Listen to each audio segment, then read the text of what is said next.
All right, so for tonight, raising cattle with two lifelong area cattle ranchers, Connie Malcolm and Martin Davis. And up first is Connie Malcolm. Connie Malcolm was raised on the ranch of her parents, Ellery and Eril Merrell in Tom Miner Basin. She attended primary grades at the Tom Miner Rural One-Room School. And after graduating from Gardiner High School, she attended Montana State University for 3 years. The call of the ranch life, the land, the domestic animals, and the wildlife beckoned her back to the life she loved. Marrying Bruce Malcolm brought her to the Mile High Ranch on Mill Creek. Together, they ranched at Mill Creek, Tom Miner Basin, and Big Creek. And as you'll see tonight, Connie enjoys ranch life and her interactions with all animals to this day.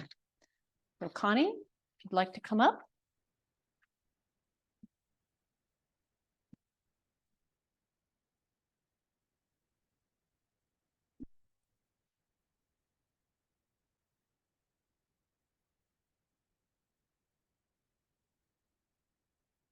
We'll hope that works.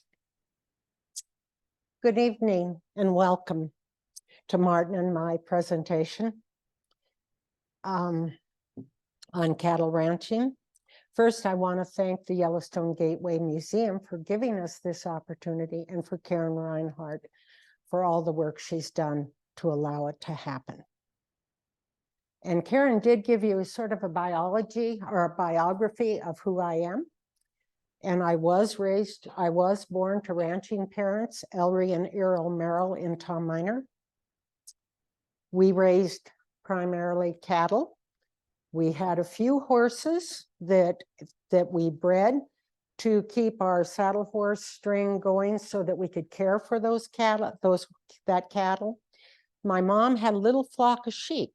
We had chickens, and we had the occasional hog or two. Now, in Tom Miner, one of the things that I really remember and cherish was laying in my bed in the early morning and watching the sun strike the Sawtooth Mountain with Sheep Peak behind it. And I thought how blessed I really was.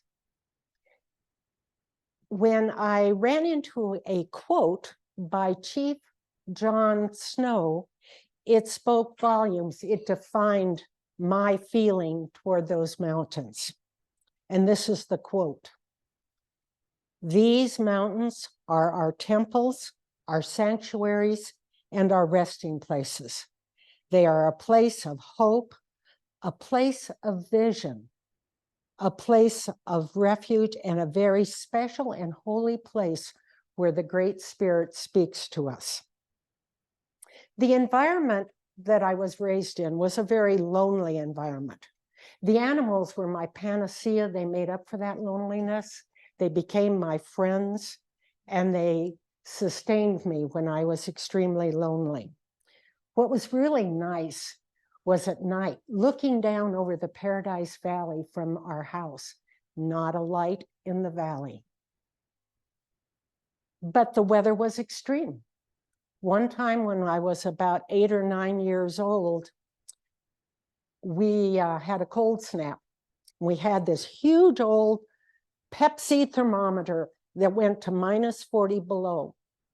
It was so cold that the mercury didn't come out of the bulb.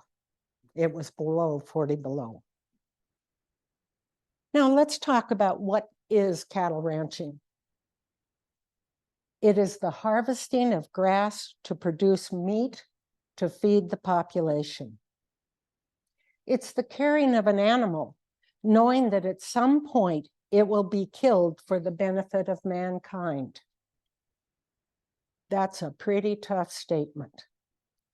As a rancher, I am entrusted and responsible to give that condemned animal the best life possible. Ranchers need to supply forage, water, minerals, salt, and feed supplements.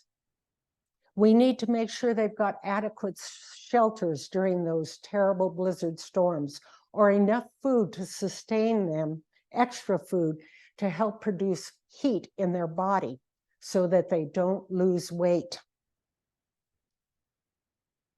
We need to try to prevent killing or molesting by predators. We need to provide veterinary services. We need to treat the sick, the hurt.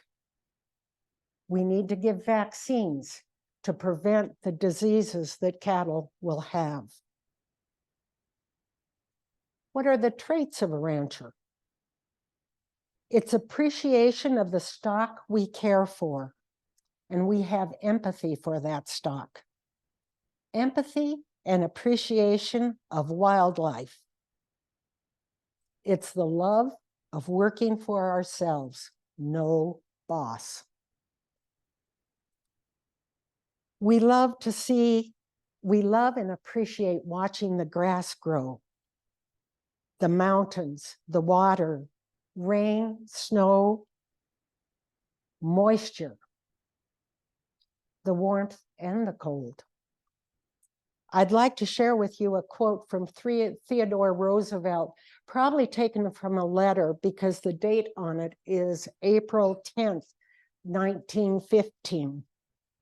And here's what Theodore Roosevelt said about cattle ranching. I do not believe there was ever any life more attractive to a vigorous young fellow, today I would say individual, than life on a cattle ranch. It was a fine, healthy life too. It taught a man self-reliance, hardihood, and the value of instant decisions. What does it take to ranch? It takes a lot of ambition. And it takes a strong back. I've often thought ranchers are gamblers and we're addicted to it. We gamble on the weather. We gamble on the price, unlike other businesses who figure out what it costs to produce their product. We are offered, we have no say in what we receive. We can say no and hope we get more, but usually it's just what we are offered. We gamble on the economy. Will the price of what we need to sustain our ranch, will that go up? We gamble on land value. Today, a common rancher like me, could I go out and buy a ranch in Paradise Valley? No. Our leases, we gamble on the leases. Will we have them next year? Will they go up? What will the government do? What will the government say? Another thing that ranchers face is what I coin as wildlife tax. Wildlife tax is something that we have to budget because of the wildlife we live with. We have to budget for wildlife grazing. Elk, antelope, deer, moose, even mountain sheep can graze the same pastures that our cattle do. We have to take that into account with our cow numbers because we do not want that land to get overgrazed. If it gets overgrazed, the production of grass goes down, and then what happens is the soil becomes damaged too. Wildlife tax includes predator death loss. It's a given. You're going to lose something to predators. How much cannot be predicted. Sometimes it isn't, maybe only a calf. Maybe the next year it's a bull, a cow, and a whole bunch of calves. We just have to budget for that wildlife tax. Wildlife tax also is damage to our infrastructure, our fences, our irrigation system. Now, let me tell you a little story about fence fences. My husband Bruce took off to go feed the cows one day. And he's putzing with the tractor down past the haystack with his bale of hay. And there's a calf elk, a yearling elk, stuck in the fence, leg wrapped up in the barbed wire. So being a good Samaritan, he grabs out his fencing plier and he goes and he cuts the elk out. Well, the elk is mad. He takes Bruce. Bruce ends up on the wrong side of the fence from his tractor. And now you've got the fence, the elk, the tractor. He's got to get back to the tractor. He tried 2 or 3 times to go around that calf elk to get to the tractor, and that elk took him every time. He ended up going a full half-mile circle to get back to his tractor. I used to do hand irrigating in Tom Miner on what's called the Loofer Ranch, the Loofer Meadow. And it's a huge side hill with long sets. And I was using a dam, a tarp. And it was such there wasn't much water to do this irrigation. So in a long set, so I only changed that water every 24 hours. Well, I go up there and the dam is missing. Okay, so I go find the dam. It's clear down in the meadow. I put it back together. I put it in the ditch. I go back, and this was happening every other day.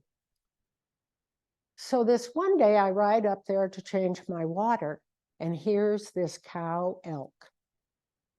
And she's standing at my dam, and she starts pawing at it.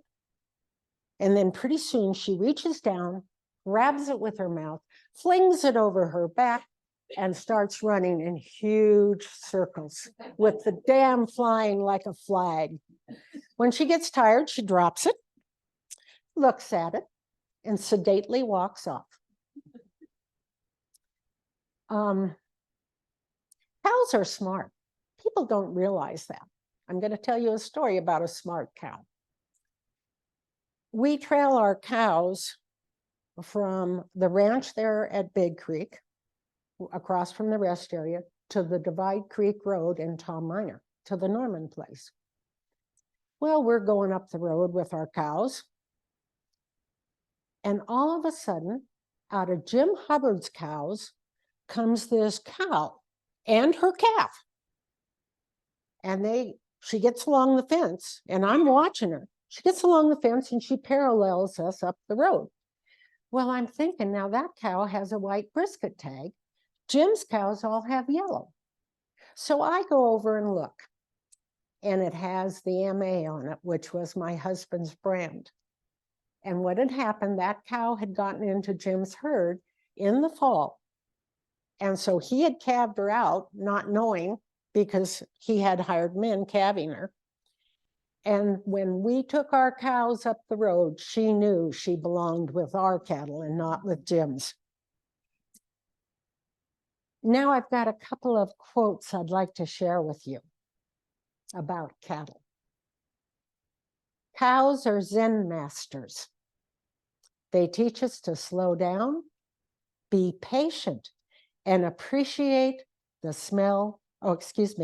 and appreciate the simple things in life. Another little story. My sister Shirley and I went to Tom Miner School, and so we'd get home about 4 p.m. after which we got to ride our horses to and back from school. And so Father had a little group of replacement heifers, calves that were born in the last spring and that he had picked out to replace the cows that were too old or that were no longer with us.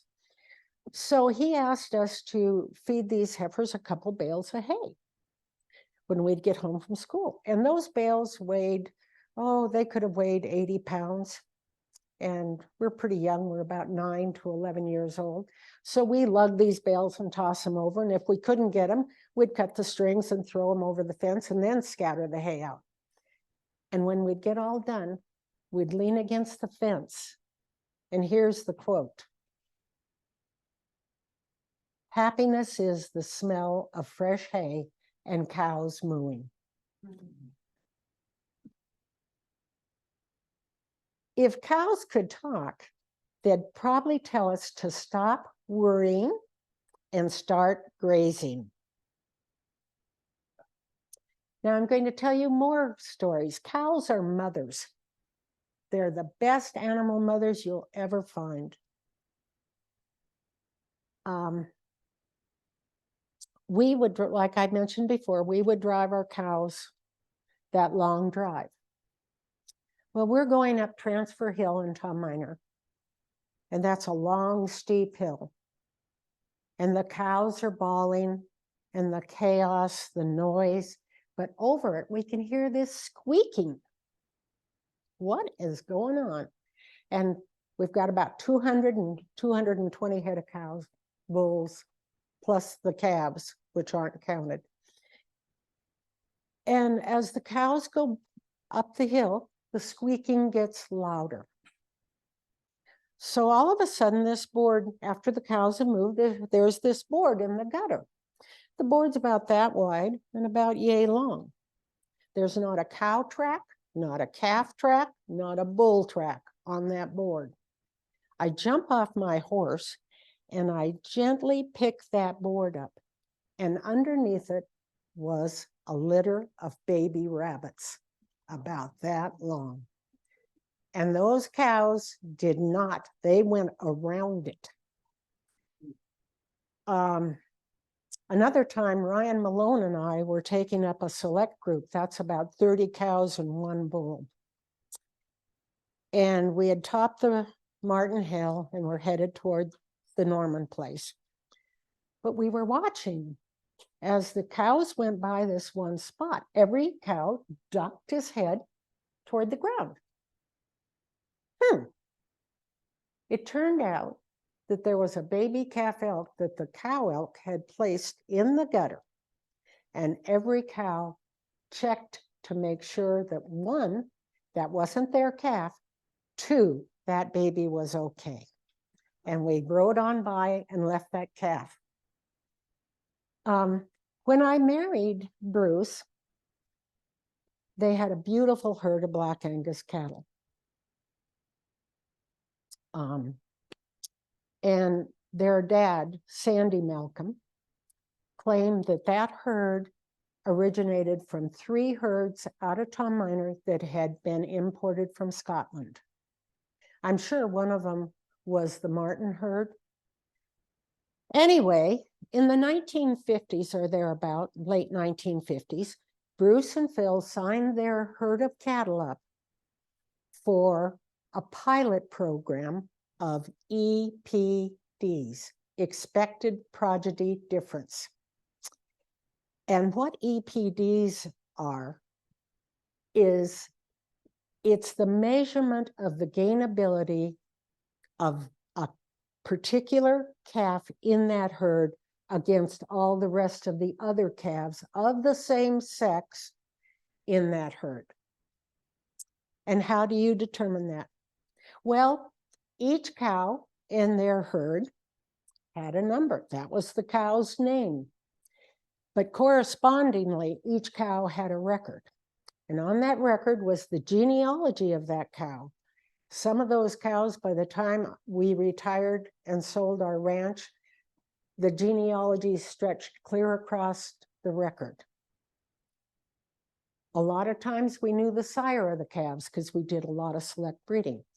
And on that cow's record was her identification numbers, including her bangs tag, her number and her genealogy, her birth date, her weight, and her EPD. Then underneath, each year, we recorded the day she calved, the sex she had, the weight of the calf, the vitality. We didn't want a calf that stayed on the ground. We wanted a calf that jumped up and went nursing. So we graded those calves on vitality. Then in the fall, before shipping, we would individually weigh each calf. To figure that EPD, we took the birth weight and subtracted it from the weaning weight and divided it by the days old. That gave us the pounds gained per day. When I married Bruce, the pounds per day were about 2 pounds. When we retired so many years ago, because it's been quite a while since the beef herd has been gone, we were just a little bit over 3 pounds a day average. Then what you do is you separate the steers and the heifers and the bulls. You add all the steer pounds per day, the heifer pounds per day, and you divide it by the number in each group. And that will give you your EPD. Average would be 100. Below average would be below 100, above average, above 100. We found with selecting our cattle in our herd, we didn't want cattle below 95 or above 110. Now that seems strange because we did have animals at 125, but we found out that those animals would have problems later on, either in fertility, or they were too fat as calves and would not breed, or too fat and would not milk and produce milk for their calves. Of course, if they're light, under that 95, they're not making as much money, and they also don't have the genetics to produce milk and pounds of beef. In 1982, our good friends, John and Charlotte Ragsdale, who were next door neighbors to us, had a Simmental herd. And Connie Redman came in, and with the Simmental Association, he had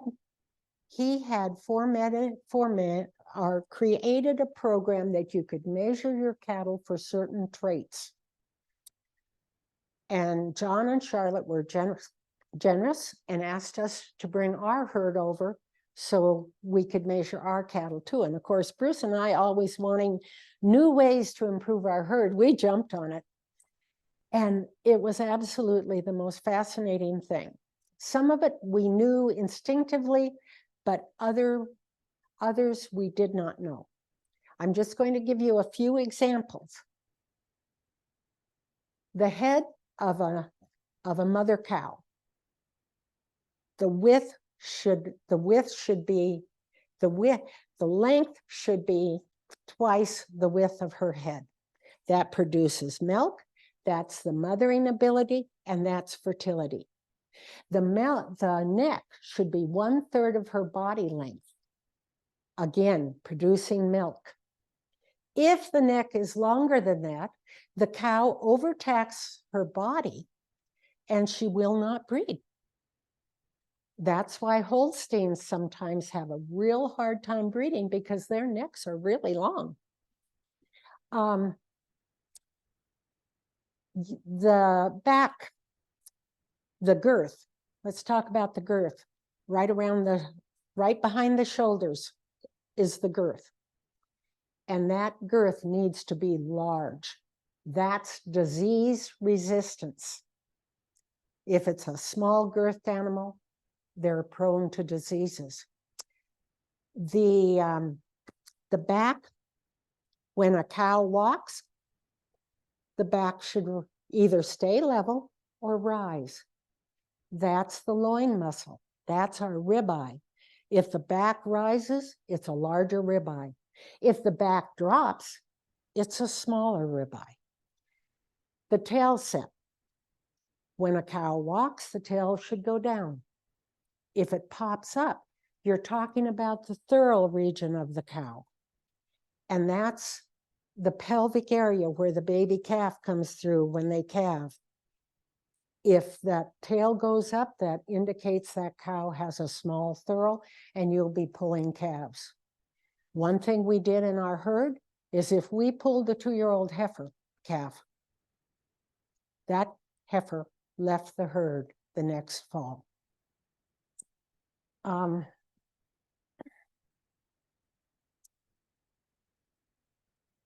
Now, most ranchers trying to make a true living from cattle have to supplement that income. So I'm going to go away a little bit from the cattle. So my husband and I were outfitters, and we took hunters, we took summer pack trips, and I took day rides. And I am going to share with you a special story about a special little horse. This particular ride was a little 4-year-old girl and her parents. I took a lot of young kids riding. A lot of people won't take children over 6, but I trusted my horses, I trusted myself, and I felt I could keep them safe, and I did. Morgie was a little inbred Morgan, and I purchased her as a yearling and trained her. She was about 14 hands high. Now, a hand is 4 inches. It's the distance from there to there. So I put the little girl on Morgie and adjusted the stirrups and showed her how to hold on and told her, now, if you get really scared, grab the saddle horn. And we went on the ride. And on rides with young children like that, I'm leading their horse, which is called ponying. I had one tough spot. It wasn't real tough, but it worried me when I had children this age. But I had to go over that tough spot. And it was a little bit boggy for about 15, from about me to the door. But it was the trail was flat, but there was a steep side hill coming into it with grass. Okay, so we're moving along and going down this trail. And I feel the halter rope, and Morgie sort of stumbles. And the little girl's holding on real good. Everything's fine. But her dad's horse came up and slammed Morgie in the rump and shoved Morgie forward. The little girl falls off, and she does it right. She grabs the saddle horn. She slides to the ground. She lands on her feet, but the grass is slick, and she slides right under Morgie's neck. Now, Morgie's off balanced, so she's going to take another step to get balanced. And that step is going to come down on that little girl's chest. I'm jumping off my horse, and I yelled, "Morgie, no!" Morgie freezes with that foot in the air. I get over there, pull the little girl out, and then Morgie puts her foot down. And Winston Churchill says this: there's something about the outside of a horse that is good for the inside of man. In conclusion, I would like to say that ranchers believe strongly that animals, whether domestic or wild, are a blessing. They deserve to be treated respectfully, humanely, and in return, these animals bless our lives with their presence. And I'm open for questions. Thank you. So no questions at this point for Connie? You do have a question. Go ahead. The ranch still being operated by the next generation? Connie, why don't you come up and use this mic right here? I'm sorry, I'm hard of hearing. Is the ranch being operated by the next generation, or is it still? No, unfortunately, my daughter and son-in-law do ranch in Bridger, Montana, south and east of Benton. Unfortunately, my son is deceased. Any other questions for Connie? And you know, if you think of something for the end of the program, we can get her back up here at that point as well. Any questions online, Diane? Okay. Yes, sir. Connie, which were some of the toughest years you remember? Pardon? Some of the toughest years you remember. So the question is, Girl until you quit, ranching. The toughest year summer. Which one stick with you? Ooh. Talking to the mic. Oh, shoot. You know, I'm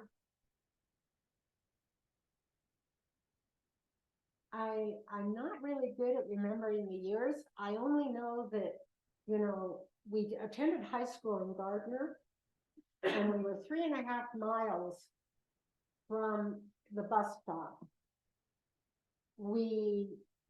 My older sisters, Lona and Sue Ann, had to spend 2 weeks at the bottom of the hill to attend school. I only had to spend a week in Gardiner. There were a lot of times, you'll know where it is, but at the Andy Anderson's gate, there was a couple winters that the road ended there. And the teacher lived in the school and was basically snowbound.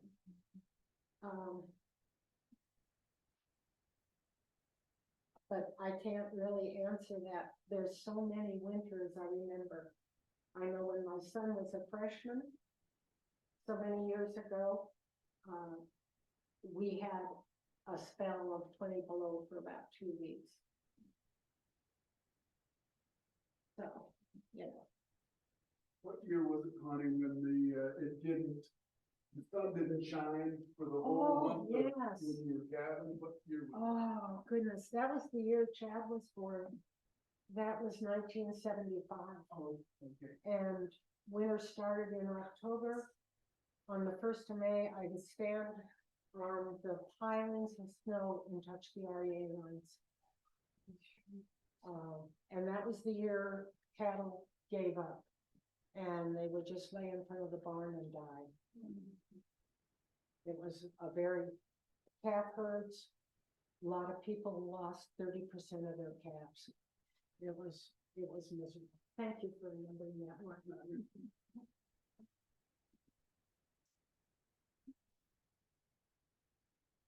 Okay, thank you so much, Connie. All right, and now to introduce Martin. Martin Davis is a 4th-generation rancher.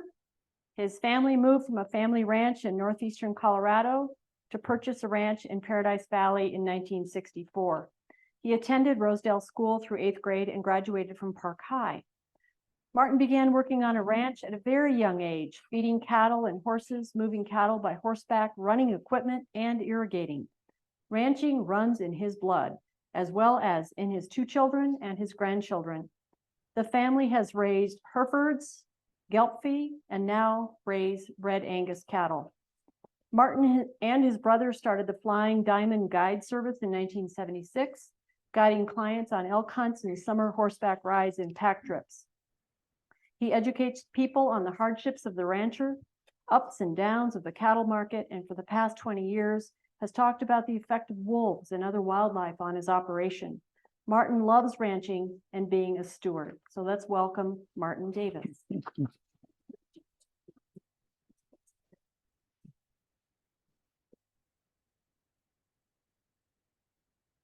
Oh, Sorry. That'll help. Thank you. I want to thank Karen and the museum for letting Connie and I come and visit with you folks. If there's at any time during my talk, if you have a question, go ahead and stop me and I'll try to answer it. I am Martin Davis and my wife Janet. We live up in Paradise Valley and we are 4th-generation ranchers. I think some of this is going to be the same as the introduction that Karen did. So some of that will be I'll be repeating some of that. But our life as a rancher starts when we're young. Our parents worked the ranch, so we went along as trainees. We helped feed cattle and horses from the time we could walk, and riding horses, moving cattle by age 4. I think maybe even the son Taylor, he was on that horse by himself, moving cows at age 3, if I remember correctly. However, that old horse was a super laid back old gelding. So anyhow, running tractors and haying equipment by age 9.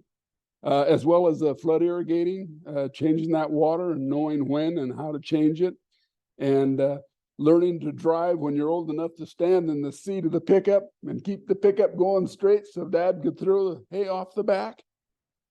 We've all done that. As a matter of fact, my grandson this last summer at the age of 9 ran the tractor baling hay with Grandma Gang with the seat beside him, however. But, and he's hoping he can run the swather next year. We'll have to see about that one. But most of the ranches in the area run the cows on native grass, that on ground that's too rough, rocky to grow any other food. You can say that our cows harvest grass to produce beef. And it's the ground won't grow potatoes or radishes. It's native ground. And that's what it does, is produce beef. We are called cow-calf producers. And it's a full-time operation from sunup till sundown, most days, 365 days a year. Every season, there's something new and different to do on the ranch. We have the mother cow that we keep year after year, and she raises that one calf a year for us. These calves are what we sell to make ends meet. And a cow should produce 8 to 10 calves in her lifetime, and they have their first calf at age 2. Our year starts feeding cows hay. Feeding, of course, done every day, 7 days a week, all winter, until the grass starts to grow in late May. We have it so our cows start calving around the 15th of March, and they calve through early May. And this, of course, is a very important time for us. We don't get a lot of sleep, and we live with the cattle around the clock. You know, we have to protect those calves from the elements and predators. And you can imagine a little wet calf being born out there in 0 weather with Livingston wind on him. They can freeze up awfully fast. So we have to be out there to get that calf and that cow into the barn for protection, even if it's 2 or 3 o'clock in the morning. So that's why we have to stay with them around the clock. Shortly after birth, the calves are tagged with a plastic tag that's got the same number as mama, so we know who he belongs to. And each ranch has their own brand that's recorded with the state. And so on branding day, the calves are branded, and the calves get their first vaccinations, which is an important health checkup for them. This branding day usually takes a pretty large crew, so we trade help with the neighbors, and it's a time that we all can have a little bit of fun too. Around mid-June, depending on the year, on the spring, we trail the cattle and cows, now called cow-calf pairs, by horseback to the mountain pastures for the summer. And then we make weekly checks and take salt and mineral to the cattle. June, July, and August is spent irrigating the hay and growing the hay that is needed to feed the cows and horses for the winter. And there's also a lot of time spent repairing fences that wildlife tear down, especially elk. And we got to keep those fences up to keep them off the roads and out of the neighbors. And so that takes a lot of time. In late June and July, we cut and stack the hay, and we hope we stack around 600 ton of hay. 1st of October, we bring our cows down to the lower ranch, and at that point, the calves are sold. Market the calves. Depending on the year, we hope our calves weigh around 620 pounds. Different ranches, of course, have a different weight that they shoot for. The sale of our calves is the one paycheck a year. And you can imagine you've got to be a good budgeter to make that paycheck cover all the expenses. Some of those expenses, diesel fuel, baler twine, salt and mineral, veterinary bills, vaccinations, seed, pasture bills, lease payments, machinery repairs, and annual loan payments, property taxes. You can imagine all of those. So you've got to, that calf check has to cover all of those before you have anything left to do something with. All of those have to come from the calves. Ranches, we don't have the same salary. Connie talked about having to take the price that they give us, and that's exactly right. We don't have a cost of living increase like a lot of people do, and we're certainly at the mercy of the market. So as you can see, we sell pounds of beef. The more those calves weigh, the better for our bottom line, of course. And most of the calves in this mountainous West go to the Midwest Corn Belt, to the feed yards where they grow the corn. From the feed yards, they go to the packers. From the packers, they go to the wholesalers and the retailers, and then to the grocery store. So you can see the cattle producers, us ranchers, on the bottom end are not the reason for that high price meat you see in the stores. We start the process, but only get a small percentage of the end product. After the calves are gone, and we turn the cows out on the hay fields, and they eat what's left from the hay in the aftermath of our hay crops. And until we have to start feeding, and we hope we don't have to do that until into December. And of course, that depends on how much snow we get and how cold it is. And that pretty much sums up what a year is on a ranch. But what I need to hit on too, to explain some things, is our problem with predators. And it's when we take our cows to the high mountain pastures that we've had problems with the reintroduced wolves that they brought back to Yellowstone. It was the 13th day of June in 1999 that we went up to check the grass to see if it was ready for the cows. You want the grass to be grown up high enough so it stays ahead of the cows instead of the other way around. And we decided, yep, it's time we can take the calves, we'll take the cows up there. My dad was still living at the time, and he was with us, and my nephew. We started to leave, and my nephew said, "Hey, Uncle Martin, I saw something small and black run into the brush down there. I don't know what it was. Maybe it was a cub bear, I don't know." And we own a mountain basin, flat bottom with steep sides. Creek runs down through the bottom, and the bottom end of the basin is about a 20-acre patch of mountain willow and aspen. This is where he saw this little animal run in. And I said, "Well, run in there, run it out. Let's see what it was." So being obedient nephew, he ran in there, and out came 7 adult wolves and 6 pups. They had picked our spot, this piece of brush or patch of willows in our property as their rendezvous site. What a rendezvous site is, for you folks that might not know, is that Mama Wolf takes the pups out of a den. Mama Wolf has her pups in the den. At 6 weeks of age, around that, she takes them out of the den and takes them to what's called a rendezvous site. And that's where the pack then raises the pups. It's no longer just Mama. They picked this spot in our place for their rendezvous site. And I called the biologist from up in Yellowstone. He came down, and we rode numerous days horseback. Because we knew bringing cows up there in the next day or two, it'd just be force feeding beef on wolves. And so we had an anonymous donor pay for some pasture for us for a couple of weeks while we were up riding with the biologist and the fish and wildlife people. And ultimately, we got the wolves pushed out of our place over with the human presence, pushed over the ridge into the next drainage. Made us feel a little better, but it's still only a 5-minute hike for those wolves to be back. And so we stayed with those cattle. Someone stayed with them that year all summer, either my brother's family or our family. We did have some old cabins up there, so we had a place to stay, but we just lived with them. And this has been an ongoing problem for the last 24 years. And we've had calves killed, and we've had cows chewed on. I recall one old cow had the end of her tail pulled off.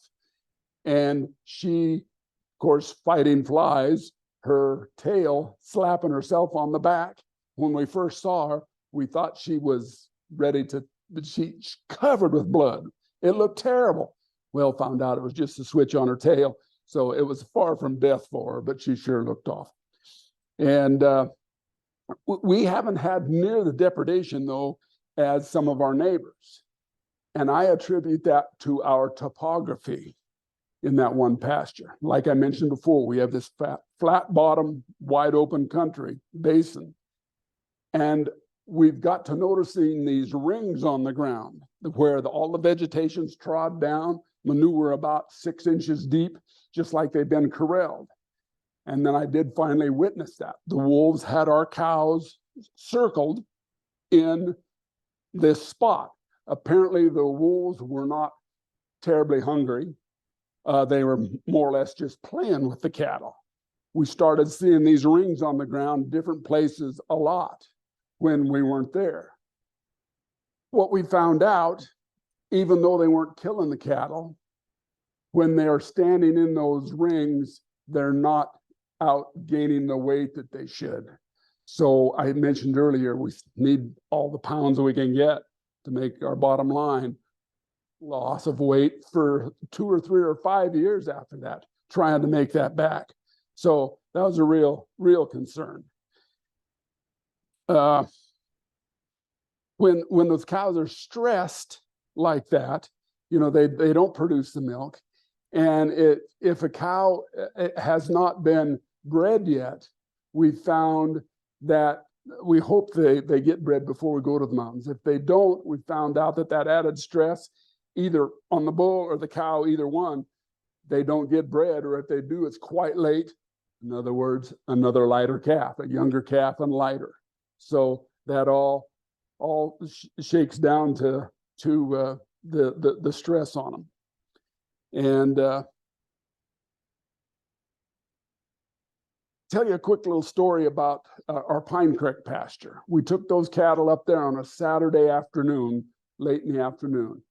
My brother Jack went up on a horseback ride with some folks on that Sunday morning, and here they found this calf dead, munched from his ears to his tail, laying in the mud with wolf tracks all around him. That's the size of a wolf track, about that size. When we find something like that, we have to call the government trapper, the animal control officer. He came out and he did his study. He was skinning what was left of this calf out. And I said, "What are you doing?" And he said, "If the calf's heart beating when he's being bitten, that will be hemorrhaged. That'll be a bruise. If the wolf happened to find a dead calf and just ate on a dead calf, those bites will not be hemorrhaged, as that calf that next day to have proved anything. We found him the day it took to prove anything." And that's what most of us stockmen find are, we know a cow died there. There's leg bones, a skull cap, an ear tag, wolf tracks, but not enough to prove anything. You know, it could have been a dead cow that the wolf found. So that's the problem with the compensation. Yes, Jim. What you need to point out, everybody here knows where Lookout Park is. This is right south of, up the hill above Lookout Park. It's only, I mean, it's 3/4 of a mile from Lookout Park, probably something like that. So it's very familiar country. yeah, and we get market value. You know, that's not fair. And some of the registered breeders have very, very expensive bloodlines. When the wolves kill or grizzly bear kills a cow like that, you know, the market value just plain isn't that fair. And people got to realize that these cows are part of us, kind of like everyone's dogs and cats and their pets are. These are big pets, but they really are pets. Back in '99, and then some years to follow, they were, of course, on the endangered species list. and we could do nothing but shoo them away. And our livelihood was being taken from us on our private property, and there's nothing we could do about it. I was speaking to a group of college kids a number of years ago, and I was telling this story, and one girl in the back was rolling her eyes at everything I was saying. So I walked through the crowd of kids and walked right up to her. And I said, "What does your dad do for a living?" And she said, "We own a hardware store on the East Coast." I believe it's one of the Carolinas. And I said, "Okay, let's just say the government or the powers that be, whoever it is, tells your dad he has to leave the back door open on his shop every night. And he just hopes that the thieves don't steal too much of his inventory that he can stay in business." I said, "That's what we've got going on here. Our thieves are four-legged, where your thieves back there in Carolina are two-legged. And that cow is nothing more than inventory for us. And my life savings is tied up in the inventory." I saw the light come on. She realized, oh, that's not just an old cow. No, or they were taken off the endangered species list. And just like any wildlife, they do need to, we have to keep those populations in check, just like any other wildlife, like a white-tailed deer or the elk. And back in my brother Jack and I started the Fly and Diamond Guide Service back 47 years ago. So we've been at that a while now. And during hunting season, we're up at our hunting camp, guiding horseback hunts for deer and elk. And then we do take some guided horseback rides. And the wolf issue has affected our guide service also, because we got no elk. That means no hunters, and no hunters means less income for our ranch expenses. But during the summer, I've been able to talk to people and try to some of those groups and let them know the hardships that the rancher has, because they never hear that side of the story, and to try to tell them the ups and downs on the cattle market. And I've, like I say, for 20 years now, I've been talking to folks. I've been on a few documentaries on the wolves up at Yellowstone and whatnot. And I've spoke at some of the conventions. And I recall one convention at Chico that the people had no idea. And the one gentleman said, "We should have had someone like you here years ago." And I wanted to say, duh, how can you not understand both sides if you've never heard our side? And a number of years ago, my wife and I were asked to speak at a Quaker school in Providence, Rhode Island, and about ranching and wildlife. And those kids got to understand. They hardly even knew what a ranch was, but they got to understand that the rancher's side of controversial issues.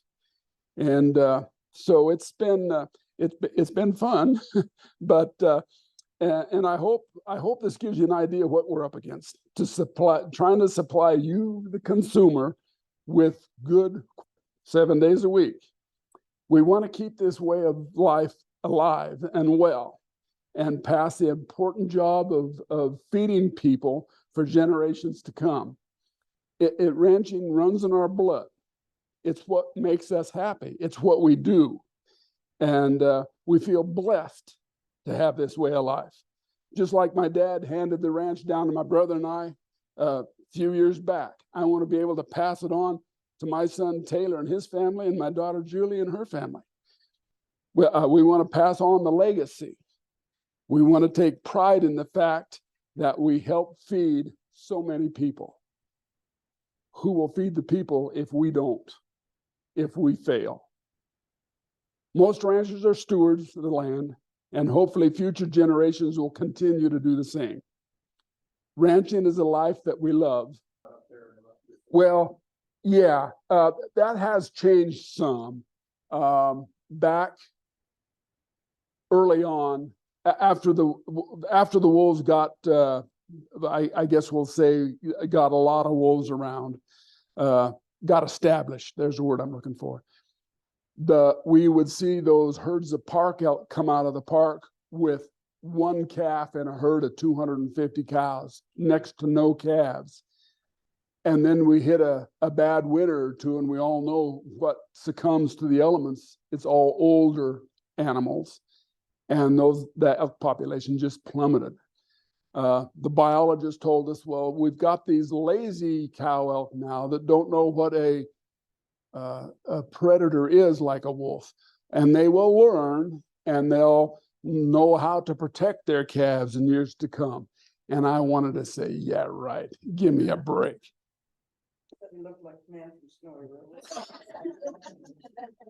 And the wolves scattered except for the one big black one. He probably stood that tall. And he was reluctant to leave, even with my shooting. And not until I started hitting pretty close did he finally take off.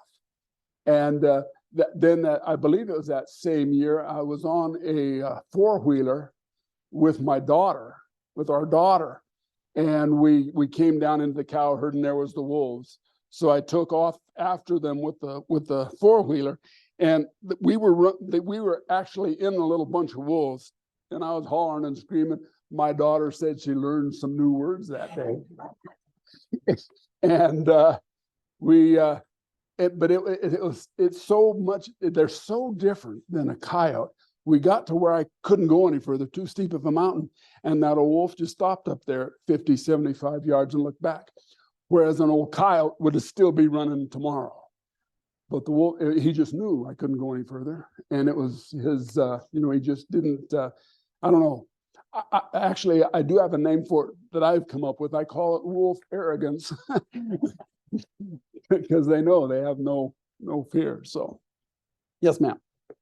It's about direct to consumer beef.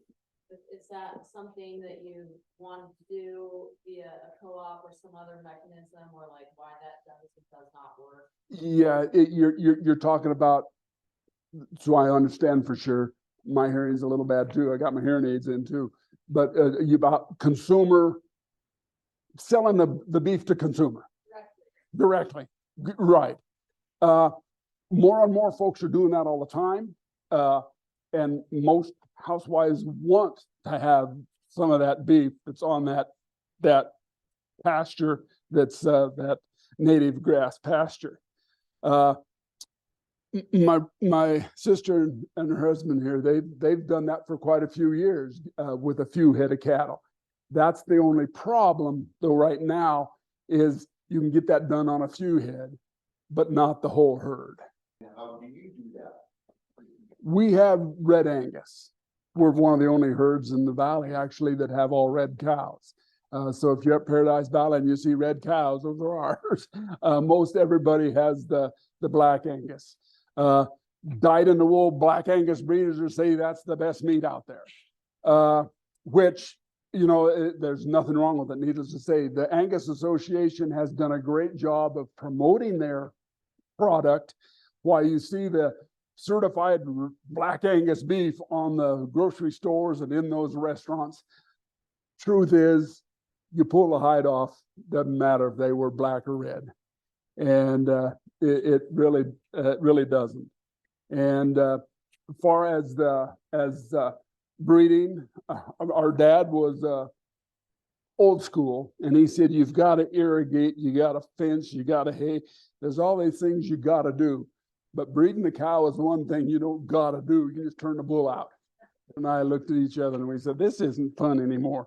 When we were younger, maybe it was, but the grayer my hair got, it just wasn't fun. So we backed him up to the 1st of March. Lo and behold, about 2 years later, we hit a 1st of March bad storm. So we backed him up another 15 days. And that doesn't mean we aren't going to get bad weather. Of course, we all know, we live here. We all know it's going to snow into May. but yeah, it's just personal preference. Most all of the registered breeders, I might add, they do start their calving real early. They'll start in January with theirs. Yeah. So. Do they just add more? Do they get bigger? Oh, well, that's part of it. And a little older calf. Yep. So a little bigger. Yep. Yes. So you mentioned that there wasn't haven't seen a lot of success with reclaiming lost profits from wolf depredation. Are there any government programs or like NGOs that you've seen have successful programming working with ranchers or anything in the future that might look like that? Well, no, there's not too much out there that I know of, other than the the compensation program. But there again, it's, you got to have the proof and whatnot. Yeah, there's groups out there working on that, trying to, and back in the day when they were still on the endangered species list, Defenders of Wildlife was kind of in charge. Yes. Thank you. Yeah, Martin, you talked about predation and with protected grizzly bear, has that been an issue? Very good question. As far as we know, we've never lost any livestock to grizzly bears. Now, up in the Tom Miner country, it's goes kind of rampant up there, I think.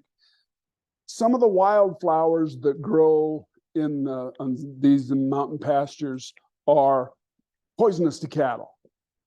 Every now and then we'll find a dead cow and the bears are eating on him, mostly black bears, are eating on the dead cow, but she's laying in the poison patch. So we're sure that she probably died from the poison and the bears clean them up for us.